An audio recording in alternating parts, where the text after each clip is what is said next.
ये कुछ चीजें हैं जो बीएमसी को अगले 5 साल में जरूर ठीक करनी चाहिए। इसके अलावा अगर आपको भी कोई चीज लगती है तो हमें कमेंट में बताइए। मुंबई की हर गलियों में कचरा जमा हुआ मिलेगा, जो कि कई बार ऐसे ही पड़ा रहता है। कई जगह से कचरा उठा भी लिया जाता है, लेकिन कचरे को ऐसे ही रास्ते पर पड़े रखना शहर को बदसूरत बना देता है। कचरे में हम सारी चीजें एक साथ ही फेंक देते हैं, लेकिन कचरा अगर यहाँ से सेग्रीगेट हो तो रिसाइकलिंग काफी इजी हो जाती है। इसलिए इन जगहों पे मेटल, पेपर, प्लास्टिक, घर से निकला हुआ किचन का कचरा, ये सारी चीजें अलग अलग डब्बे में होनी चाहिए और यहीं से अलग अलग ही उसका रिसाइकलिंग होना चाहिए।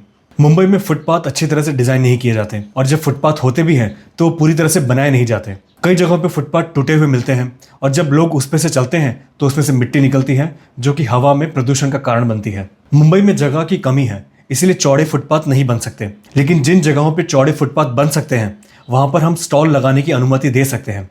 ऐसी जगहों पे स्टॉल्स को प्रॉपर लाइसेंस मिल सकता है, उनको इलेक्ट्रिसिटी और पानी का कनेक्शन मिल सकता है।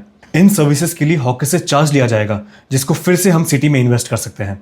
मुंबई में पोल्यूशन 280 से 300 के आसपास पहुंच चुका है और इसका मेन कारण है यहाँ का कंस्ट्रक्शन।